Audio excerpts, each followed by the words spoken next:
نحمده ونصلي على رسوله الكريم اما بعد اعوذ بالله من الشيطان الرجيم بسم الله الرحمن الرحيم انا نحن نزلنا الذكر وانا له لحافظون وقال النبي صلى الله تعالى عليه وسلم خيركم من تعلم القرآن وعلمه۔ محبت اور عقیدت اور احترام کے ساتھ درود شریف پڑھیں۔ اللہم صلی علی محمد وعلی آل محمد کما صلیت علی ابراہیم وعلی آل ابراہیم انک حمید مجید۔ اللہم بارک علی محمد وعلی آل محمد کما بارکت علی ابراہیم وعلی آل ابراہیم انک حمید مجید۔ میرے محترم بزرگوں اور دوستوں اور تحصیل منڈاوا کے میرے پیارے مسلمان بھائیوں، میں نے آپ حضرات کے سامنے قرآن کریم کی ایک آیت تلاوت کی ہے، اور ہم سب کے آقا تاجدار مدینہ سرکار دو عالم جناب محمد رسول اللہ صلی اللہ علیہ وسلم کی ایک حدیث مبارک میں نے آپ حضرات کے سامنے تلاوت کی ہے۔ قرآن کی جس آیت کی میں نے آپ کے سامنے تلاوت کی ہے، اس آیت میں اللہ رب العزت نے اپنے خاص نظام کو بیان فرمایا ہے، اور وہ نظام کیا ہے؟ فرمایا کہ ہم نے قرآن کریم کو نازل کیا اور ہم ہی اس کی حفاظت کرنے والے ہیں۔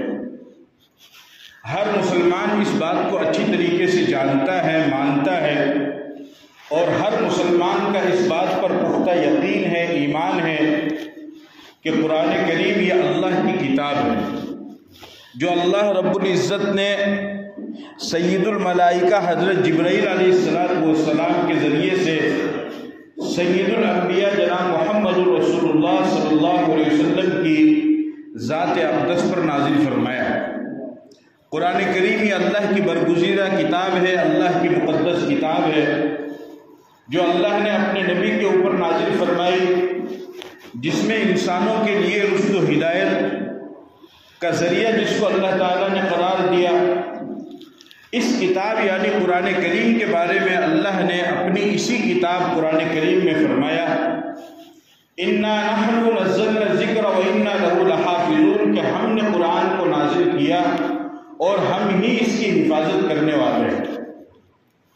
آپ حضرات اچھی طریقے سے جانتے ہیں کہ جس چیز کی حفاظت کی ذمہ داری اللہ پاک لیتے ہیں، ساری کائنات مل کر کے بھی اس کو نقصان نہیں پہنچا سکتی ہے۔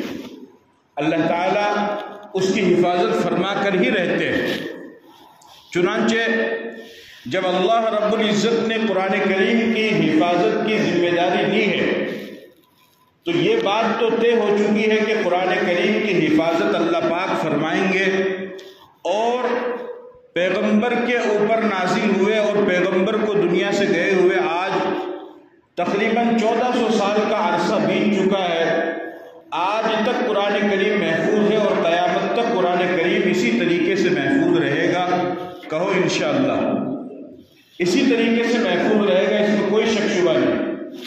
کیوں؟ اس وجہ سے کہ اس قرآن کی حفاظت کی ذمہ داری انسان نے نہیں لی ہے، فرشتوں نے نہیں لی، بلکہ کس نے لی ہے؟ زمین و آسمان کے خالق اور مالک اللہ نے اس کی حفاظت کی ذمہ داری لی۔ تو یہ بات تو طے ہو گئی کہ جب اللہ نے اس کی حفاظت کی ذمہ داری لی ہے تو اللہ قرآن کی قیامت تک حفاظت کرے گا۔ لیکن یہاں پر ایک سوال پیدا ہوتا ہے، آج کی اس مجلس میں آپ حضرات کو اس سوال کو سمجھنا ہے اور اس کے جواب کو تلاش کرنا ہے۔ سوال یہ پیدا ہوتا ہے کہ آخر اللہ پاک قرآن کریم کی حفاظت کس طریقے سے کریں گے؟ کیا اللہ پاک خود آسمان سے اتر کر آئیں گے قرآن کی حفاظت کے لیے، یا اللہ پاک آسمان سے فرشتوں کو بھیجیں گے قرآن کی حفاظت کے لیے، یا جنات آئیں گے قرآن کی حفاظت کے لیے، یا کوئی دوسری تیسری مخلوق زمین میں سے نکل کر کے آئے گی قرآن کی حفاظت کے لیے، یا پہاڑوں میں سے، جنگلات میں سے، سمندروں میں سے، دریاؤں میں سے یا بیابانوں میں سے کوئی مخلوق آئے گی جو قرآن کریم کی حفاظت ہوگی؟ آخر جو اللہ نے اپنی پاکیزہ کتاب قرآن کریم کی حفاظت کا وعدہ کیا ہے تو آخر وہ قرآن کریم کی حفاظت ہوگی کس طریقے سے؟ سوال سمجھ گئے؟ جواب یہ ہے کہ اس میں سے کچھ بھی نہیں ہوگا. یعنی قرآن کی حفاظت کے لیے نہ تو اللہ آئے گا، نہ فرشتے آئیں گے، نہ جنات آئیں گے، نہ کوئی دوسری تیسری مخلوق آئے گی، بلکہ اللہ پاک مسلمان کے ذریعے سے ہی قرآن کریم کی حفاظت فرمائیں گے. اور اس کا طریقہ یہ ہوگا کہ مسلمان کے دل میں اللہ پاک اپنی پاکیزہ کتاب قرآن کریم کی عظمت کو، قرآن کی محبت کو، قرآن کی عقیدت کو پیدا کریں گے. باپ کے دل میں قرآن کی عظمت پیدا ہوگی تو وہ اپنے بیٹے کو قرآن پڑھائے گا، ماں کے دل میں قرآن کی عظمت پیدا ہوگی تو وہ اپنی بیٹی کو قرآن پڑھائے گی، دادا کے دل میں قرآن کی عظمت پیدا ہوگی وہ اپنے پوتے کو قرآن پڑھائے گا، نانا کے دل میں قرآن کی عظمت پیدا ہوگی تو وہ اپنے نواسے کو قرآن پڑھائے گا. اس طریقے سے اللہ پاک مسلمان کے دل میں قرآن کی عظمت، قرآن کی اہمیت، قرآن کی عقیدت، قرآن کی فضیلت کو پیدا فرمائیں گے. اس عقیدت اور اہمیت اور محبت کی بنا پر وہ مسلمان خود بھی قرآن کو پڑھے گا اور اپنے بچوں کو بھی قرآن کریم کو پڑھائے گا. تو جہاں پر ایک طرف قرآن کریم کو پڑھ کر کے وہ مسلمان خود بھی قرآن کو سیکھنے والا ہوگا، اپنے بچوں کو پڑھا کر کے قرآن کو سکھانے والا ہوگا، وہیں پر دوسری طرف اس طریقے سے اللہ پاک قیامت تک قرآن کریم کی حفاظت کرواتے رہیں گے. یہی ذریعہ ہوگا، اس کے علاوہ دوسرا کوئی راستہ نہیں ہے. اب خوش نصیب ہوگا وہ انسان، خوش نصیب ہوگا وہ مسلمان کہ جو اللہ کے اس مضبوط حفاظتی نظام میں اپنے آپ کو شامل کر لے گا. خوش نصیب ہوگا وہ مسلمان، وہ باپ کہ جس کا بیٹا قرآن کو سیکھ کر اللہ کے اس مضبوط نظام میں اپنے آپ کو شامل کر لے گا.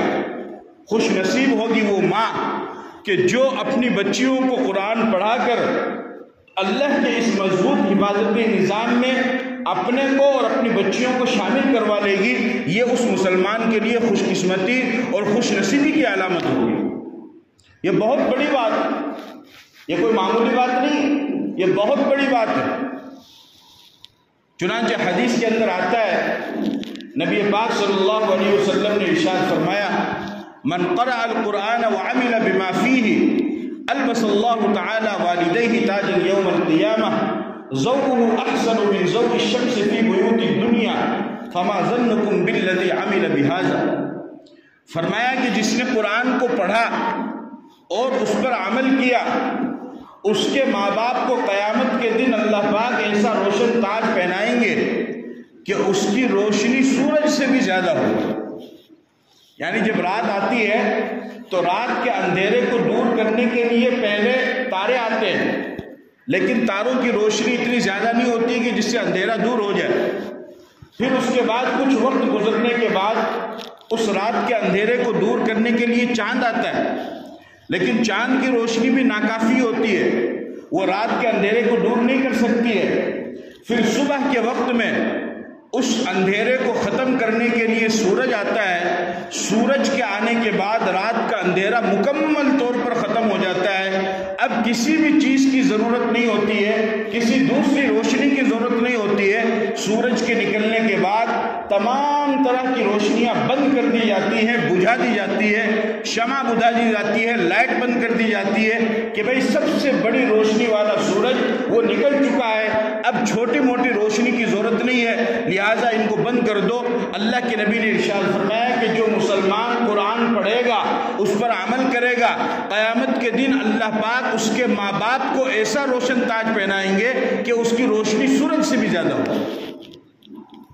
اس کی روشنی سورج سے بھی زیادہ ہوگی. تو آپ اندازہ لگائیے کہ جس نے خود نے قرآن کو پڑھا اس کا کتنا بڑا اللہ کی نظر میں مقام ہو، کتنا بڑا مقام ہو. چنانچہ ایک حدیث کے اندر آتا ہے، نبی پاک صلی اللہ علیہ وسلم نے ارشاد فرمایا، من قرأ القرآن فاستظهره فأحل حلاله وحرم حرامه ادخله الله الجنة البتة وشفعه في 10 من أهل بيته كلهم قد وجبت لهم النار. آپ علیہ الصلوۃ والسلام نے فرمایا کہ جس مسلمان نے قرآن کو پڑھا، اس کو سمجھا، اس پر عمل کیا، اس کے حلال کو حلال جانا، اس کے حرام کو حرام جانا، تو کل قیامت کے دن اللہ پاک اس ایک حافظ قرآن کو اتنا بڑا انعام عطا فرمائیں گے کہ وہ ایک حافظ قرآن 10 ایسے آدمی کہ جن کے لیے جہنم واجب ہو چکی ہے اور اللہ کی طرف سے فیصلہ ہو چکا ہے، اللہ کی طرف سے لکھا جا چکا ہے، اللہ کی طرف سے اعلان ہو چکا ہے کہ ان 10 آدمیوں کو جہنم میں ڈالا جائے گا، لیکن جو حافظ قرآن ہوگا اللہ تعالیٰ اس ایک حافظ قرآن کی برکت سے ان 10 آدمیوں کو جنت میں داخل فرما دیں گے۔ وہ اکیلا حافظ قرآن اپنے خاندان کے کتنے آدمیوں کو؟ 10 آدمیوں کو، اور یہ مقام اور یہ مرتبہ اللہ رب العزت نے صرف اور صرف حافظ قرآن کو عطا فرمایا ہے، دوسرے کو کسی کو نہیں عطا فرمایا ہے۔ نمازی کو کہا جائے گا کہ تو اپنی نماز کی وجہ سے جنت میں چلا جا، روزے دار کو کہا جائے گا تو اپنے روزے کی وجہ سے جنت میں چلا جا، حج کرنے والے کو کہا جائے گا کہ تو اپنے حج کی وجہ سے جنت میں چلا جا، زکوٰۃ دینے والے کو کہا جائے گا کہ تو اپنی زکوٰۃ کی وجہ سے جنت میں چلا جا، صدقہ خیرات دینے والے کو کہا جائے گا کہ تو اپنی صدقہ اور خیرات کی وجہ سے جنت میں چلا جا، ذکر کرنے والے کو کہا جائے گا کہ تو اپنے ذکر کی وجہ سے جنت میں چلا جا، تسبیح پڑھنے والے کو کہا جائے گا کہ تو اپنی تسبیح کی وجہ سے جنت میں چلا جا، عمرہ کرنے والے کو کہا جائے گا کہ تو اپنے عمرہ کی وجہ سے جنت میں چلا جا، تبلیغ کرنے والے کو کہا جائے گا کہ تو اپنی تبلیغ کی وجہ سے جنت میں چلا جا۔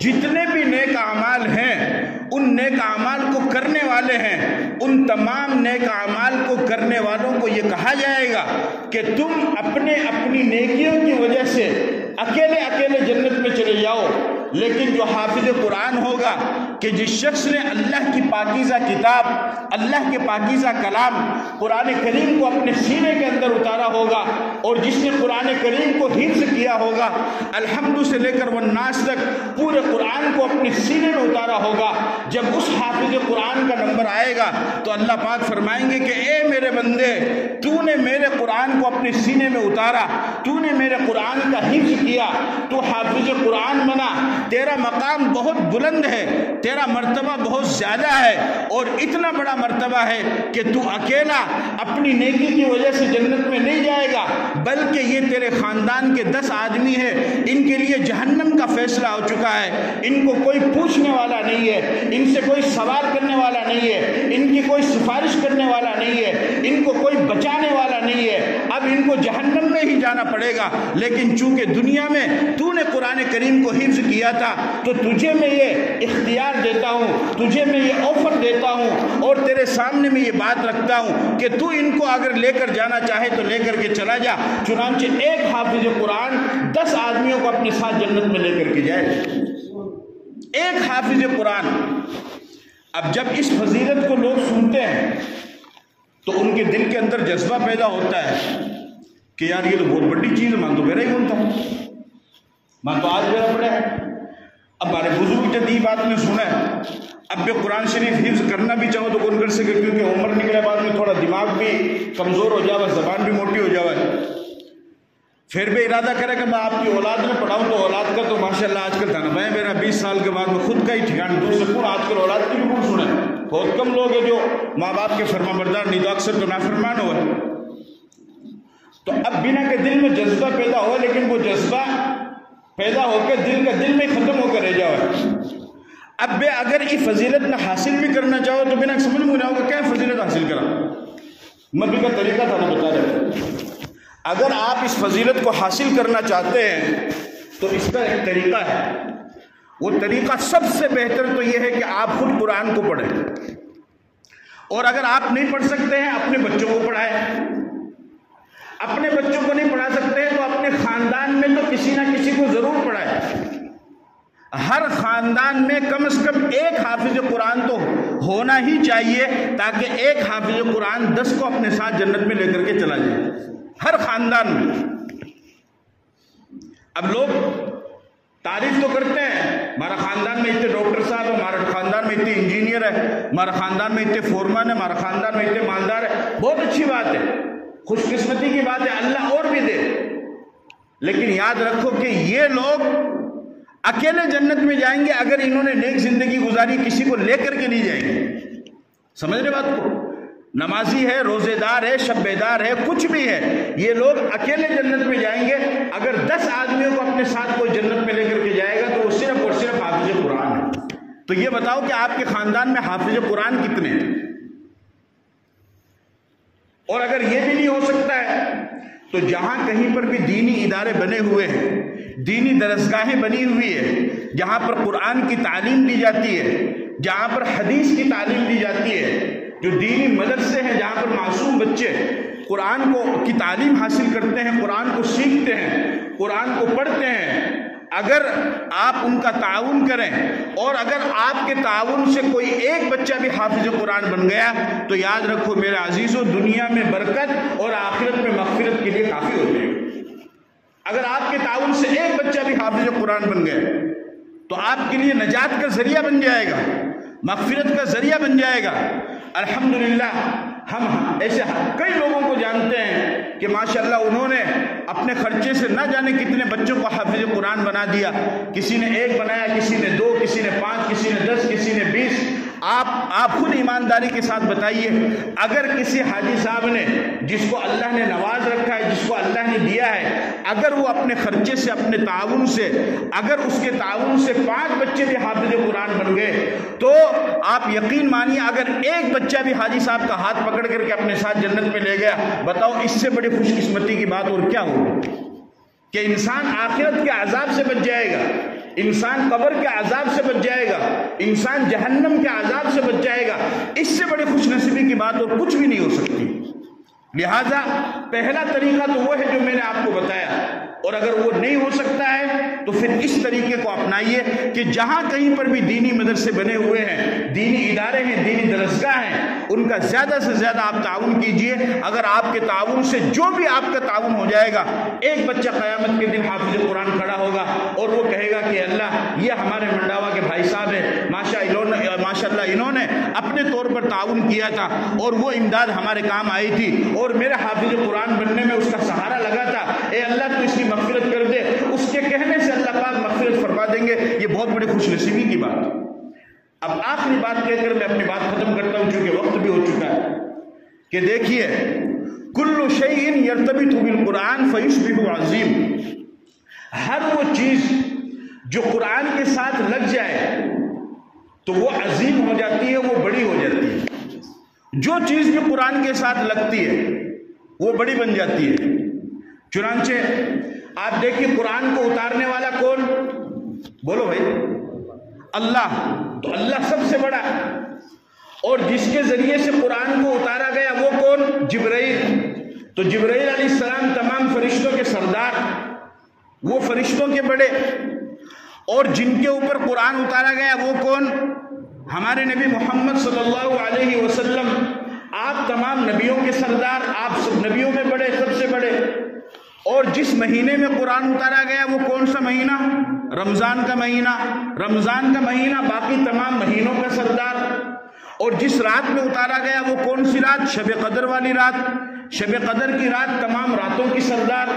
تو اتارنے والا اللہ وہ بھی سردار، جس کے ذریعے سے قرآن اتارا گیا جبرائیل وہ بھی سردار، جس نبی پر اتارا گیا وہ بھی سردار، جس مہینے میں اتارا گیا وہ رمضان کا مہینہ سردار، جس رات میں اتارا گیا وہ شب قدر والی رات تمام راتوں کی سردار۔ معلوم یہ ہوا کہ جو مسلمان اس قرآن کے ساتھ جڑے گا اور اپنے آپ کو اور اپنے بچوں کو اس قرآن کے ساتھ جوڑے گا، اللہ اسے بھی دنیا اور آخرت میں سردار بنا دے گا، کیونکہ یہ اللہ کا نظام ہے۔ اللہ اسی طریقے سے کرتا ہوا ہے۔ یاد رکھو جس دن آپ قرآن کی تلاوت کرتے ہیں آپ کا وہ دن باقی تمام دنوں کا سردار ہو چکا ہے۔ جس ہفتے میں آپ قرآن کی تلاوت کرتے ہیں آپ کا وہ ہفتہ تمام ہفتوں کا سردار ہو چکا ہے۔ جس رات میں آپ قرآن کی تلاوت کرتے ہیں آپ کی وہ رات تمام راتوں کی سردار ہو چکی ہے۔ جس مہینے میں آپ قرآن کی تلاوت کرتے ہیں آپ کا وہ مہینہ تمام مہینوں کا سردار ہو چکا ہے۔ جس سال میں آپ قرآن کی تلاوت کرتے ہیں آپ کا وہ سال تمام سالوں کا سردار ہو چکا ہے، کیونکہ یہ اللہ کا نظام ہے۔ اس وجہ سے میرے عزیزوں، میرے پیارے بھائیوں، بزرگوں، دوستوں،